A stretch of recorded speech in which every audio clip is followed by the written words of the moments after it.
Sir ముందుగా air force sergeant అంటే duties and responsibilities ఎలా ఉంటాయి సార్ మీకు? సార్ మా దీంట్లో డిఫరెంట్ వింగ్స్ కూడా ఉంటాయి, అంటే డిఫరెంట్ రేట్స్ ఇది.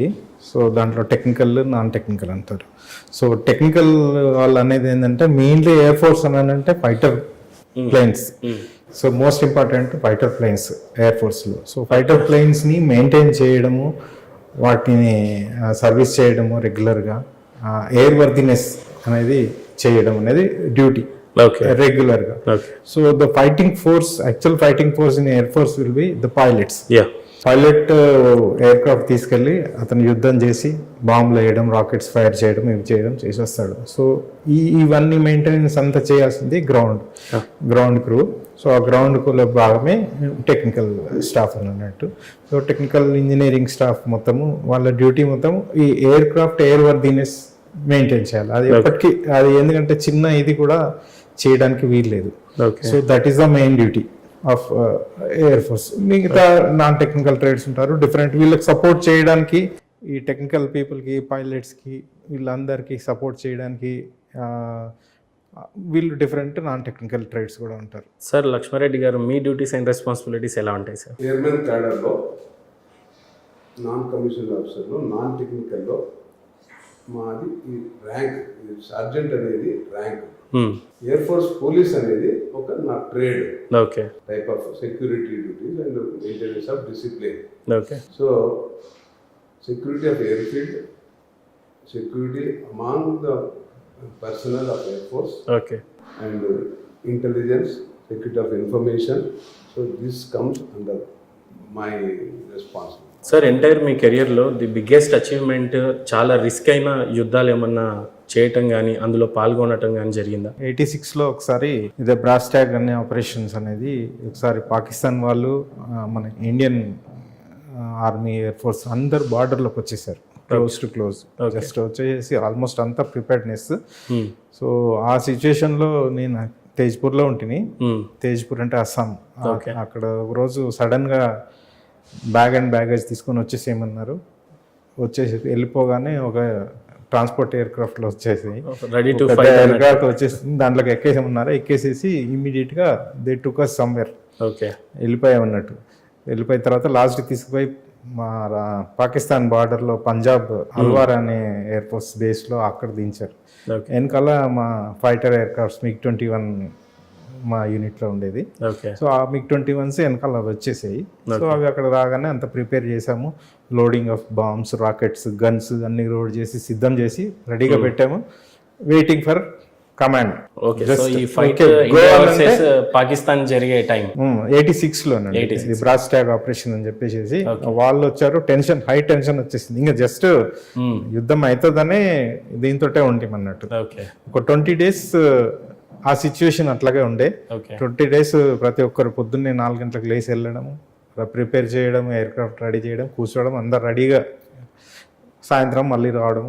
So government decision just go అనడమే ఆలస్యం అన్నట్టు. సో ఆ సిచ్యువేషన్ రాలేదు. 20 days తర్వాత again we were brought back. ఇందాక మీతో మాట్లాడుతున్నప్పుడు డ్యూటీస్ అండ్ రెస్పాన్సిబిలిటీస్ అన్నప్పుడు ఎయిర్ క్రాఫ్ట్ని మెయింటైన్ చేయటము అనేది మీరు చెప్పారు. So fighter aeroplanes. Yes sir. సో అభినందన్ గారు ఏదైతే ఫ్లైట్ అప్పుడు తీసుకొని వెళ్ళి ఆ లాస్ట్ మినిట్లో పారాషూట్తో ల్యాండ్ అవ్వటం, ఆయనకి ఒంటి నిండా గాయాలు అవ్వటం, ఇదంతా జరుగుతూ ఉండింది. సో ఈ మెయింటెనెన్స్ అనేది అంటే బిఫోర్ అభినందన్ గారు కింద ల్యాండ్ అవ్వకన్నా ముందు గాయాలు ఎప్పుడు జరిగి ఉండొచ్చు సార్ అతనికి? ఎయిర్ క్రాఫ్ట్లోనే జరిగి ఉండొచ్చా, లేకపోతే అతను కింద ల్యాండ్ అవుతున్నప్పుడు? సో ఈ రెండింటి మధ్యలో మీ డ్యూటీస్ అండ్ రెస్పాన్సిబిలిటీస్ కూడా ఉంటాయి కదా. ఇప్పుడు మా డ్యూటీస్ ఎయిర్ క్రాఫ్ట్లో నార్మల్గా అపార్ట్ ఫ్రమ్ బాంబ్స్, రాకెట్స్ ఇవన్నీ లోడ్ చేసేసి ఇవి చేసి పెట్టేసేసి దానికంటే ఒకటి సీట్ ఒకటి ఉంటుంది, ఎజెక్షన్ సీట్ అంటారు. పైలట్ ఏదైతే ఇదే సేమ్ ఇట్లాగా ఉంటుంది. సో దాని లోపల కూడా ఎక్స్ప్లోజివ్స్ ఉంటాయి. సో ఆ సీట్ విల్ బి ఫిట్టెడ్ అనే gun like thing, telescopic gun ఒకటి ఉంటుంది, దాని లోపల కార్ట్రిడ్జెస్ ఉంటాయి. So explosives. So whenever pilots feels danger to the aircraft, aircraft already hit అయింది. సో ఆ టైంలో you can just pull one handle so automatic seat will be fired and seat bullet లాగా పైకి వెళ్ళిపోతుంది aircraft నుంచి. So aircraft separate గా పడిపోతుంది. Okay. So parachute everything automatically అన్ని ఓపెన్ అయిపోయి ఆయన కిందికి సేఫ్ గా ల్యాండ్ అవుతారు అన్నట్టు. ఓకే. అయితే ఈ అభినందన్ గారి సిచ్యువేషన్ లో జరిగింది ఏంటంటే ఎయిర్ క్రాఫ్ట్ వాస్ హిట్, కానీ పైలట్ కి ఏం హిట్ కాలేదు. ఓకే. సో పైలట్ కనుక ఒకవేళ బుల్లెట్స్ ఏదైనా హిట్ అయి ఉంటే అందులో it is difficult, he cannot eject and save చేసుకోలేడు. సో ఎయిర్ క్రాఫ్ట్ హిట్ అయింది, aircraft was about to crash. So ఆ సిచ్యువేషన్ లో he pull that ejection seat and he ejected out. Sir Abhinandan గారు ఎప్పుడైతే కింద పడిన తర్వాత పాకిస్తాన్ భూభాగంలోకి రీచ్ అయిన తర్వాత సో ఏదేమైనా పాకిస్తాన్ ఆర్మీ చేతిలో అభినందన్ గారు ఉండడం జరిగింది. సో ఆ టైంలో మన ఎయిర్ ఫోర్స్ డిపార్ట్మెంట్ కావచ్చు, ఇండియన్ ఆర్మీ కావచ్చు, ఎనీ అదర్ డిపార్ట్మెంట్స్ కావచ్చు, ఎలాంటి సిచ్యువేషన్స్ ని ఫేస్ చేసింది? అంటే ఇప్పుడు ఆల్రెడీ వార్ జరుగుతున్నది. వార్ అని అంటే ఇది ఓన్లీ మన వాళ్ళు వెళ్ళి వాళ్ళ భూభాగంలోకి వెళ్ళి అటాక్ చేసే సిచ్యువేషన్లో వాళ్ళు వచ్చేసి మధ్యలో మన వాళ్ళు వాళ్ళ దాంట్లోనే ఉన్నప్పుడే వాళ్ళు షూట్ చేశారు. ఓకే. సో మన దగ్గర నుంచి అంతా ప్రిపేర్డ్ అయి ఉన్నారు, అన్నీ ఉన్నాయి. కానీ ఈ అభినందన్ గారు కూడా is shot 2 aircraft. Okay. వాళ్ళ ఆల్రెడీ కొలాప్స్ చేశాడు. వాళ్ళ F-16 ఏదైతే యుఎస్ జెట్ ఫైటర్స్ ఏవైతే ఉన్నాయో F-16 చాలా అడ్వాన్స్డ్ ఇది.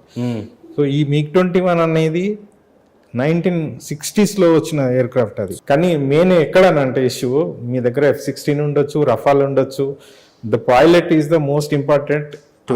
ఎఫిషియన్సీ ఏంటి అని అన్నది. సో అది ఇంపార్టెంట్. ఇప్పుడు బలంగా ఉండంగానే కాదు కదండి, తెలివి ఉండాలి, అది ఉండాలి, ఎట్లా అయ్యింది అనేది. సో ఆ తెలివి అంతా మన ఇండియన్ పైలట్స్ కి ఉన్నది, పాకిస్తాన్ వాళ్ళకి ఉండదు అది. ఓకే. ఆ సిచ్యువేషన్ లేదు. సో అట్లా ఏంటంటే F-16 అయినా కానీ 2 F-16 కులగొట్టినా కానీ సో వాళ్ళు ఏం కాలేదు, మా అన్ని ఉన్నాయి అని అన్నారు. అక్కడ యుఎస్ కి అక్కడ వాళ్ళ ఇది చెప్పాలి, ఆన్సర్ చెప్పాలా. అవును. వాళ్ళు మేము అగేన్స్ట్ ఇండియా ఫైట్ చేయమని చెప్పారు, యూజ్ చేయమని చెప్పారు F-16 బిఫోర్. ఆ సిచ్యువేషన్ లో F-16 వాడాం మేము, కూలిపోయినాయి అని అంటే వాళ్ళు అడ్వాన్స్ ఎయిర్ క్రాఫ్ట్ ని కూడా కూల్ చేశారు అంటే యుఎస్ కి కంపల్సరీ ఇది. అది MiG-21 తోటి, రష్యన్ MiG-21 అన్నట్టు. ఓకే. సో ఆ సిచ్యువేషన్ లో నిజంగా అందరూ మొరాల్ అప్పుగా ఉంది. ఆయన కింద పడిపోయిన తర్వాత ఇమీడియట్ గా యాక్చువల్లీ ఆయనకి ఏమి ఇంజరీస్ కాలేదు, కానీ ఏ విలేజ్ లో అయితే పడ్డాడో నియర్ విలేజ్ పడగానే ఏమైపోయింది, ఆ విలేజర్స్ పరిగెత్తుకుంటూ వచ్చారు. పరిగెత్తుకుంటూ వచ్చేసేసి కొట్టారు ఆయన, అటాక్ చేసేసి ఆయన దగ్గర మామూలుగా పిస్టల్ కూడా ఉంటుంది, పిస్టల్ లాక్కున్నారు. మామూలుగా కొన్ని ఐటమ్స్ పెడతారు పారాషూట్ తో పాటు, హిమ్సెల్ఫ్ అండ్ సమ్ చాక్లెట్స్ అట్లాంటి టు సర్వైవ్. జంగల్లో పడినా కానీ సర్వైవ్ కావడానికి కొన్ని నైఫ్ ఇవి అవన్నీ ఎత్తుకెళ్ళిపోయారు, కొట్టారు బాగానే. ఈ లోపల అక్కడ ఆర్మీ సుబేదార్ ఎవరో కొంతమంది వాళ్ళు వచ్చారు.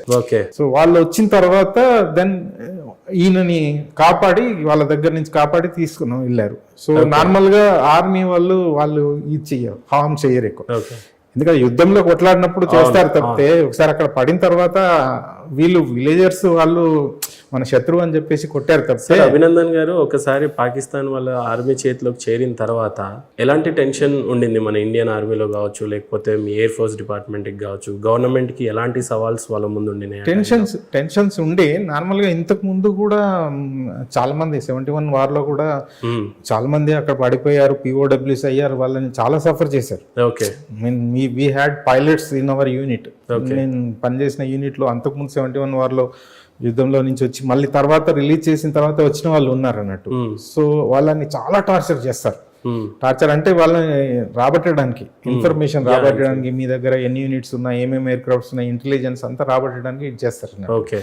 సో వాళ్ళు ఈ సిచ్యువేషన్ లో ఆయనను కూడా చేద్దామని చూశారు, ఆయనని అన్ని రకాలు చేయాలని ప్రిపేర్ అయ్యారు. ఈ లోపల మన government it has taken a decision, మన ఎస్పెషల్లీ మన మోదీ గారు ఒక డెసిషన్ తీసుకొని చుట్టుపక్కల కంట్రీస్ అన్ని, సౌదీ అరేబియా నుంచి మొదలుపెట్టి అన్ని కంట్రీస్ లో నుంచి ప్రెషర్ పెట్టించాడు. ప్రెషర్ పెట్టించేసి జస్ట్ ఇంకేం లేదు, వీఆర్ గోయింగ్ టు అటాక్ అని చెప్పేసి అట్లాంటి సిచ్యువేషన్ తీసుకొచ్చి మొత్తం ప్రెషర్ పెట్టేశారు కల్లా. అక్కడున్న జనరల్ బాజ్వా ఆర్మీ కమాండర్ ఎవరైతే ఉన్నారో ఆయన వెళ్ళిపోయి ప్రైమ్ మినిస్టర్ దగ్గరికి వెళ్ళిపోయి ఇక్కడ వాళ్ళే చెప్పారు, ప్రైమ్ మినిస్టరే ఓపెన్ గా చెప్పాడు, బాజ్వా భాకే ఆయా మేరే పాస్ ఉన్కా ప్యాంట్ షివరింగ్ కర్ రహా థీ, వా షివరింగ్ ఇన్ ప్యాంట్స్ బాజ్వా చేసేసి ఇండియా వచ్చేసేసి మనల్ని అటాక్ చేస్తుంది, అభినందన్ కు చూడదాం, ఓకే. వదిలిపెట్టేసేయండి అని ఇమ్మీడియట్ గా. అందుకని నెక్స్ట్ డే వాళ్ళు ఇమ్రాన్ ఖాన్ అనౌన్స్ చేశాడు, ఓకే, మేము ఏదో గెస్చర్ లాగా, ఫ్రెండ్లీ గెస్చర్ లాగా మేము వదిలిపెడుతున్నామని బయటకు చెప్పుకొని వెనకాల మాత్రము ఈ భయం పెట్టుకుంది. ఎందుకంటే ఇండియా అటాక్ చేసిందనంటే వాళ్ళకి ఇంతకుముందు ఒకసారి 71లో దెబ్బతిన్నారు. అవును, 93,000 మంది సోల్జర్స్ సరెండర్ అయిపోతే మళ్ళీ ఒప్పచెప్పాం వాళ్ళకి సేఫ్ గా. సో ఆ సిచ్యువేషన్ వస్తుందని భయానికి ఇమీడియట్ గా వాళ్ళు సేఫ్ గా తీసుకొచ్చి వదిలిపెట్టిపోయారు వాళ్ళు. ఓకే.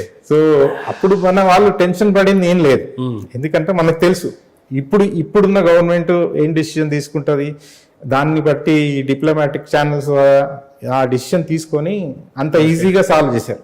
లేకపోతే నార్మల్ గా మీకు ఎలా అనిపించింది యాజ్ ఆఫీసర్ గా, ఒక్క ఆఫీసర్ గురించి ఒక ఇండియన్ గవర్నమెంట్ యుద్ధానికి రెడీ అవుతున్న సిచ్యువేషన్స్ కనపడ్డాయా? అంతే ఫోకస్డ్ గా మోడీ గారు ఆ టైంలో యుద్ధం చేస్తారని డెసిషన్స్ తీసుకున్నారు? అంటే యుద్ధం అంత లెవెల్లో యుద్ధం ఫుల్ ఫ్లెడ్జ్డ్ వార్ చేయాల్సిన అవసరం లేదు. ఓకే.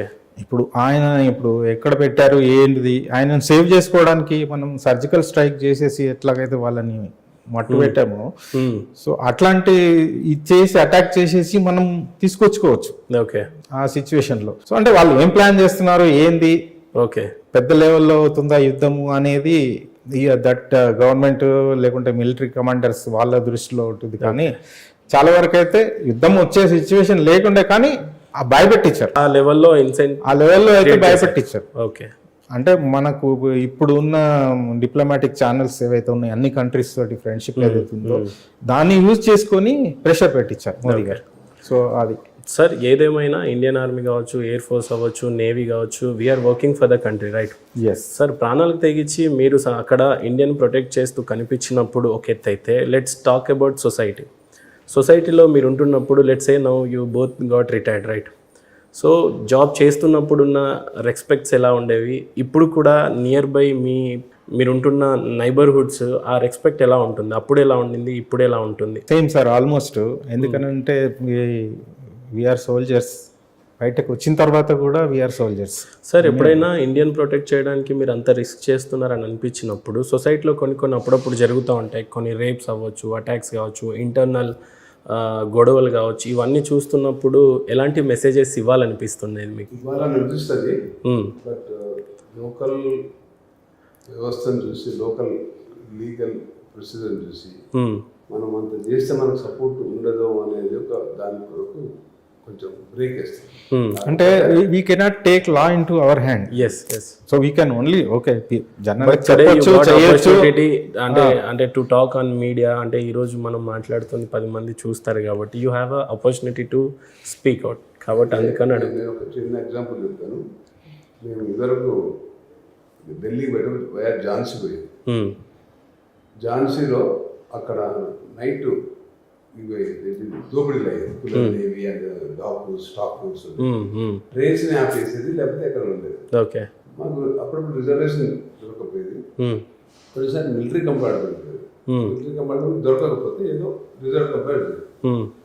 కొందరు ఈ ఫౌజీ హేస్ కు జగా దేదో, వాళ్ళ కాన్ఫిడెన్స్ ఏంటంటే ఏమన్నా మనకైతే ఈ నైట్ లో కాపాడడానికి ఫౌజ్ మాతో ఉన్నారు. ఇప్పుడు డాక్టర్ కనుక కోచ్ లో ఉంటే అనౌన్స్మెంట్ ఎలా అయితే చేస్తారు, లైఫ్ సేవ్ చేస్తారు, చాట్లో ఉంటుంది డాక్టర్ అండ్ కోచ్ అని. అదేవిధంగా కొందరికి ఆ యొక్క దృఢంగా ఒక అది ఉంటుంది, ధైర్యం. ఫౌజీ ఆయా ఇస్కో బిటా దే యార్ బహుత్ అచ్చా హై, వాళ్ళ యొక్క ఉద్దేశము అది. ఎవరు వచ్చినా మాకు కాపాడతాడు, ఎవరైనా అలర్ట్ ఉంటాడు, ఎదిరిస్తాడు అనేది సొసైటీలో ఉన్నది, తప్పకుండా ఉన్నది. కాకపోతే కంపారిటివ్లీ సౌత్ ఇండియాలో సోల్జర్కు విలువ నార్త్లో ఉన్నంత లేదు. ఓకే. ఎందుకంటే నేను చాలా అసాంప్రదాయంగా నేను ఒకవేళ ఏదైనా ట్రైన్ బస్సు దొరకపోతే ఒక సర్దార్జీ ट्रक एकते ये फौजी है मद्रासी है से पैसा मत लेना, अगर एक ढाबा में जाके कुछ चाय पी के गए तो सर ఇంటర్వ్యూ చూసైనా సరే at least some people will get the respect. ఇంకో విషయం ఏంటంటే సార్, సమాజంలో ఉన్న పొలిటికల్ సిస్టమ్ ఇప్పుడు ఈ మధ్య కాలంలో చాలా రేపులు కూడా మనం విన్నాము, ఒక అమ్మాయి మీద 2 దాడి చేయటం, ఇట్లాంటి సిస్టమ్ ఇదంతా వింటున్నప్పుడు కానీ చూస్తున్నప్పుడు కానీ మీకు ఎలా అనిపిస్తూ ఉంటుంది ఆ టైంలలో? ఇక బాధ అనిపిస్తుంది, బట్ ఏం చేయలేని పరిస్థితిలో ఉంటాం. అంటే నాకు 2-3 అంటే ఇటువంటి బ్యాడ్ సిచ్యువేషన్స్ రాలేదు. తాగుబోతులు ఒక బస్సులో పోతున్నాం ఒకసారి, భువనగిరి నుండి నల్గొండ పోతున్నాం. మా 2 కిడ్స్ ఉన్నారు, తాగి చాలా గొడవ పెడుతున్నాడు. నేను అతను పోయి స్లాబ్ వేసేంత వరకు కాలేదు, మళ్ళీ నిశా వచ్చి మళ్ళీ వేస్తున్నాడు, మళ్ళీ లేచిపోయి వెళ్ళా. నేను మధ్యాహ్నం దిగుతుంటే మా అమ్మాయి చిన్నగా ఉంటుంది, ఏడుస్తున్నారు వాళ్ళు, నాన్న కొడుతున్నాం అని. కానీ నేను మధ్యలో వెలిగొండ దిగితే ప్యాసింజర్, సార్ మీరు దిగిపోతే మేము ఎట్లా పోవాలి సార్, నేను నల్గొండకు రావచ్చు కదా అంటున్నాను. So definitely we cannot keep quiet. Situation లో రియాక్ట్ అవుతాం, but what extent, who is going to help us? Okay. So కాబట్టి డెఫినెట్లీ మన ఏరియాలో, మన సౌత్ ఇండియాలో మీరు comparatively we do not have that importance to this సొసైటీకి అంత లేదు అని అంటారు. Okay, overall we are happy. Okay, फौजी है अच्छा है, थोड़ा अच्छा है, नियत वाला है, वो है, ऑनेस्ट है. సార్ విఘ్నేష్ గారు, ఇందాక మీరు మాట్లాడుతున్నప్పుడు అడ్వాన్స్ టెక్నాలజీ ఎయిర్ క్రాఫ్ట్ పాకిస్తానే వాడగలిగింది. మనం ఎప్పుడో 1980లో ఉన్న ఎయిర్ క్రాఫ్ట్ని, మిడ్ ఎయిర్ క్రాఫ్ట్ని మనం వాడాము, వాళ్ళు అడ్వాన్స్ టెక్నాలజీ అని అన్నారు. సో ఈరోజు కూడా ఇండియా ఒక రష్యా నుండి, లేకపోతే ఇజ్రాయెల్ నుంచి, లేకపోతే యూఎస్ నుంచి ఇంపోర్ట్ చేసుకునే సిచ్యువేషన్స్ ఉన్నాయని విన్నాం.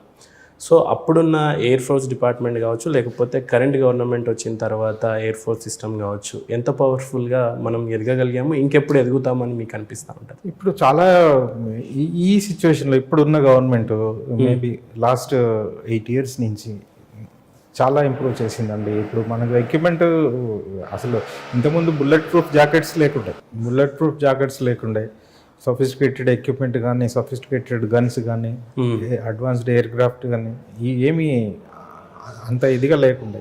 అంటే మనము ఎప్పటికప్పుడు అప్గ్రేడ్ చేసుకుంటూ పోవాలి. ఎందుకంటే పక్కన ఎనిమి వాళ్ళు అప్గ్రేడ్ చేస్తున్నప్పుడు మనం దానికి ధీటుగా మనం అప్గ్రేడ్ చేయకపోతే మనము పాతకాలం అవే వాడితే, అఫ్ కోర్స్ నేను ఇప్పుడు చెప్పిన MiG-21s కూడా అవి 1960s లో బిగినింగ్ లో వచ్చినాయి. సో వాటిని 60s లో వచ్చినవి. సో ఆ వాటిని మోడిఫై చేసుకుంటూ, వాటిని మళ్ళీ ఇవి చేసుకుంటూ, వాటిని మనం వాడుకుంటూ ఆయననే చాలా ఇది తీయగలిగాం. ఓకే, దాంట్లో నుంచి బాగా యూజ్ చేసుకున్నాం వాటిని. లేటెస్ట్ ఆఫ్ కోర్స్ MiG-23s వచ్చాయి, MiG-27s వచ్చాయి, MiG-29 వచ్చింది, సుఖాయ్ వచ్చింది, సుఖాయ్ 31 వచ్చింది, జాగ్వార్ ఫ్రాన్స్ నుంచి జాగ్వార్ వచ్చింది, మనకు ఈ రఫాల్ వచ్చాయి, ఇవన్నీ అడ్వాన్స్డ్ ఇవి వచ్చాయి. సో మనకు లేటెస్ట్ ఎక్విప్మెంట్ కూడా ఇప్పుడు రడార్స్ కానీ ఇవి కానీ ఆ ఎక్విప్మెంట్ మనకు ఈవెన్ నావల్ షిప్స్ కూడా మన వాళ్ళు బిల్డ్ చేస్తున్నారు. ఇప్పుడు ఇండియాలో మన HALలో చాలా ఎయిర్క్రాఫ్ట్ మ్యానుఫ్యాక్చర్ అవుతున్నాయి. అంటే ఇప్పుడు ఈవెన్ ఇవైనా కానీ డైరెక్ట్ గా ఫ్లై అయ్యి రావట్లేదు. సో అవి అక్కడి నుంచి ఎక్విప్మెంట్ అవన్నీ తీసుకొచ్చేసేసి డిస్మాంటిల్ కంట్రీలో తీసుకొచ్చేసేసి మన దగ్గర HALలో అసెంబుల్ చేస్తారు. అసెంబుల్ చేసి టెస్ట్ చేసి, అఫ్ కోర్స్ వాళ్ళ ఇంజనీర్స్ కూడా వస్తారు అనుకోండి. సో ఇక్కడ డైరెక్ట్ కొన్నవి అయితే మన దగ్గర కూడా మ్యానుఫ్యాక్చర్ చేస్తున్నారు ఇప్పుడు. HAL is manufacturing. సో మన ఎయిర్క్రాఫ్ట్ మన మేక్ ఇన్ ఇండియా ఎప్పుడు నుంచి అయితే ఇది చేస్తున్నారో చాలా వరకు మన దగ్గర గన్స్ కానీ ఇవి కానీ చాలా మ్యానుఫ్యాక్చర్ చేస్తున్నాయి. బుల్లెట్ ప్రూఫ్ జాకెట్స్ కూడా మనం వీఆర్ ఎక్స్పోర్టింగ్. సో ఇప్పుడు ఎయిర్ క్రాఫ్ట్స్ కూడా మనం తయారు చేసే ఎయిర్ క్రాఫ్ట్ కూడా ఇప్పుడు అమెరికా కొనాలనుకుంటుంది అని చెప్పేసి నేను జస్ట్ నిన్న మొన్న నేను ఆ సిచ్యువేషన్కి ఎదిగాం మనం ఇప్పుడు. ఓకే,